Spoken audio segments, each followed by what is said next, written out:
Good morning दोस्तों and good afternoon and good evening and नमस्कार सुप्रभात जो भी हो वगैरह वगैरह। बात सोचो, हम लोग पढ़ रहे हैं अध्याय तीसरा। कौन सा पढ़ रहे हैं? अध्याय, यानी हम लोग पढ़ रहे हैं अब तक थर्ड चैप्टर। कौन सा चैप्टर पढ़े हम लोग? Third chapter. तो जो थर्ड चैप्टर पढ़ रहे हैं तो वेरी गुड, पढ़ ही रहे हैं, क्या मतलब पढ़ रहे हैं। देखिए, तो जो थर्ड चैप्टर हम लोग पढ़ रहे हैं तो उसमें हम लोगों ने कल चाल पढ़ी थी। आज हम लोग पढ़ेंगे उसका औसत चाल। क्या पढ़ेंगे? औसत चाल। तो औसत चाल बराबर होता क्या है? कुल दूरी बटे कुल समय। क्या होता है? कुल दूरी बटे कुल समयांतर।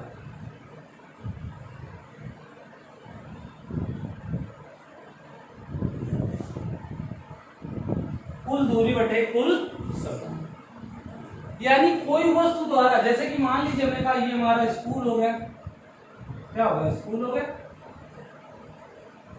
ये हो गई हमारी राकेश सर की कोचिंग।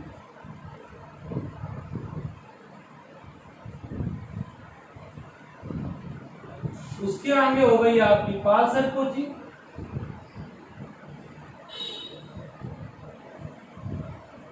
फिर हो गई अनिकेत सर की कोचिंग।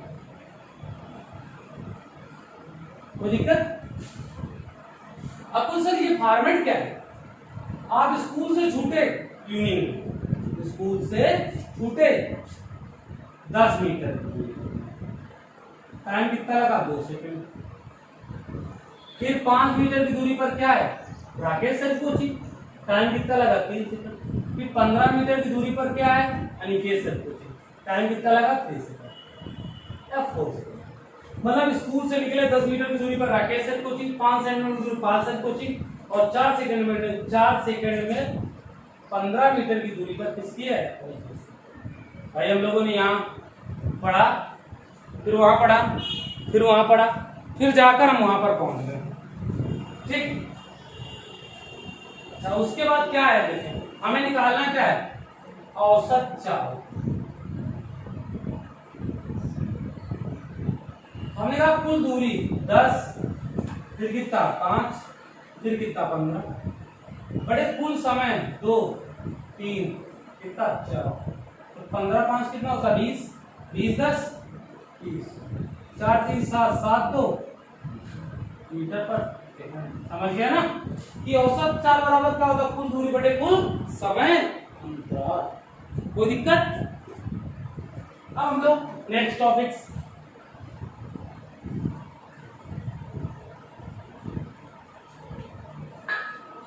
एक पढ़ेंगे ताक्षणिक।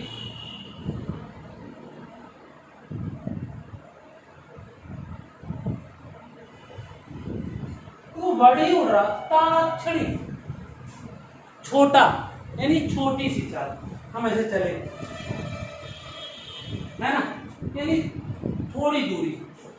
तो बेटा ये होता है delta S upon delta T. ऊपर डेल्टा छोटा। अरे छोटे की बात करते तो हम लोग यहाँ पर एक लिमिट लगाते हैं। क्या लगाते हैं? Limit. Delta T tends to 0 delta S upon delta. तो ये डेल्टा शब्द है बेटा डी में चेंज होता है, डी एस अपॉन डी। इसकी यूनिट क्या होती है? मीटर पर। और डायमेंशन वही होती जो पहले होती। ये तो बेटा हुई हमारी चाल। क्या हुई? चाल। अब हम लोग पढ़ेंगे वेग।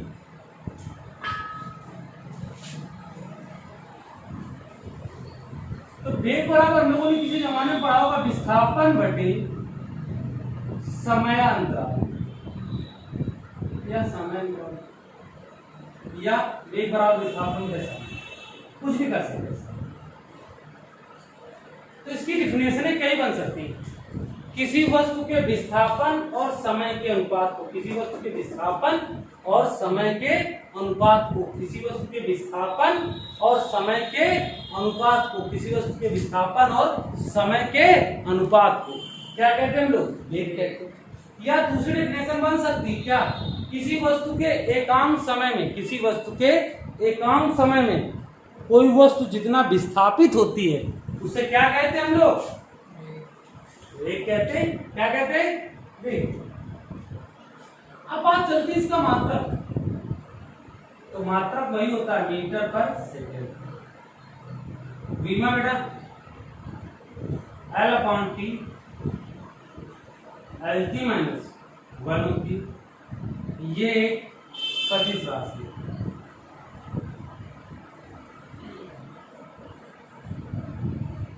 और इसका मान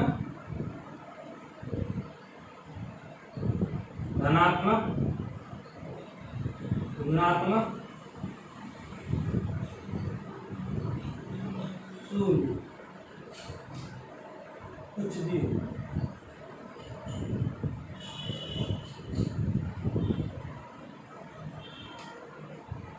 कुछ भी हो।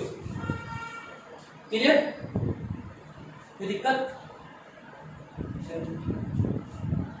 अब वेग भी वही बात पढ़ेंगे, वेग की सारी बातें हम लोग जो हम लोगों ने चाल में पढ़ा, वही पढ़ेंगे जो हम लोगों ने चाल में पढ़ा।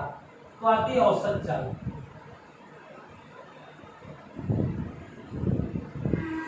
वही होगा औसत विस्थापन बटे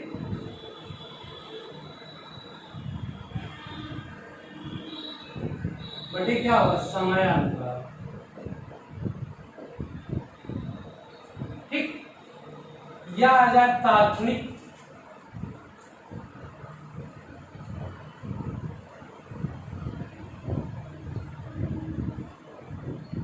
हमने ये बताया वर्ग कि v बराबर होता है delta S upon delta T.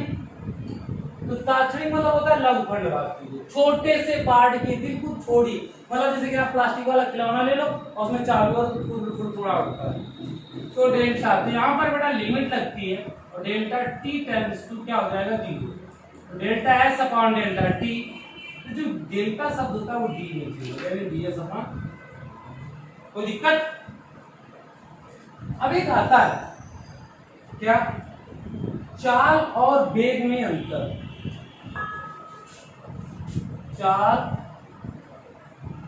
दूसरी तरफ वेग, इन दोनों में अंतर। तो पहले इधर और पहले इधर, दोनों तरफ पहले तो परिभाषा लिख दीजिए किसकी? इधर चाल की लिख देना, इधर किसकी लिख दोगे? वेग की परिभाषा। एक तो देखो अंतर यही हो गया। दूसरा, ये कैसी राशि? ये अदिश कैसी है? तो ये कैसी है बेटा? सदिश। तीसरा, इसका मान धनात्मक होता है सदैव। कैसा होता है? धनात्मक। इसका मान ऋणात्मक, धनात्मक, शून्य, कुछ भी हो सकता है। ठीक, अब कल का जो टॉपिक्स होगा हम लोग त्वरण पढ़ेंगे, वेग पढ़ेंगे, सॉरी त्वरण पढ़ेंगे और उनके ग्राफ पढ़ेंगे और इम्पोर्टेंट टॉपिक्स। ओके, तो अच्छे से पढ़िएगा और अच्छे से वॉच करिएगा। तो याद रखना कि ये जो अंतर होते हैं इनको ध्यानपूर्वक पढ़िएगा। ओके, तो हम लोग कल पढ़ेंगे। अच्छा, एक चीज और भूल कर बताना आपको, देखिए क्या, एक वर्ड आता है एक समान चाल।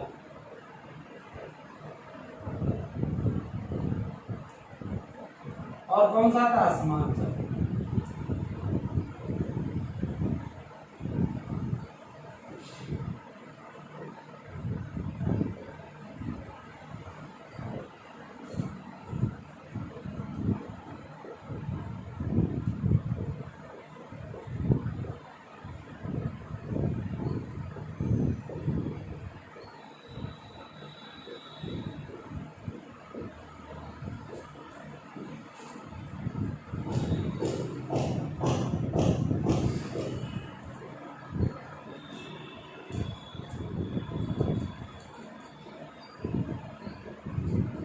हमने क्या कहा कि जब कोई वस्तु समान दूरी समान समय में तय करे, यानी आप कभी स्कूल जाते हैं, घर से जाते हैं, या स्कूल का बार बार हम लोग एग्जाम्पल ले रहे हैं, या रेस्टोरेंट जाते हैं, हमें शायद 2 मिनट में पहुंच जाते हैं, तो life time 2 minute restaurant, 2 minute restaurant, 2 minute restaurant खुल जाए, यानी समान समय लग रहा है और समान दूरी तय कर रहे हैं, तो एक समान चाल होगी और असमान चाल होगी। दूरी तो समान है बट जाने आने में हम लोगों को समय लग जाता है। जैसे हम लोग कोचिंग सफर तय करते हैं, अपनी यहाँ से कोचिंग गए तो इस ब्रांच से उस ब्रांच कोचिंग पढ़ाने गए, जब इस ब्रांच उस ब्रांच जाते कभी 10 मिनट पहुंच जाते, कभी 7 मिनट पहुंचते, कभी 5 मिनट में, तो सर बीच में रुक जाते क्या, ट्रैफिक। डिस्टेंस सेम रहती है पर टाइम का लोचा हो जाता है, इसी को कहते हैं असमान वेग। यदि चाल और यानी दूरी और समय समान हो तो इसे क्या कहेंगे, एक समान। ओके, तो हम लोग कल के वीडियो में बता चुके हैं। अब कल हम लोग क्या पढ़ेंगे, त्वरण पढ़ेंगे और ग्राफ, और हो सकेगा तो कल भी परसों चैप्टर समाप्त हो जाए। ओके।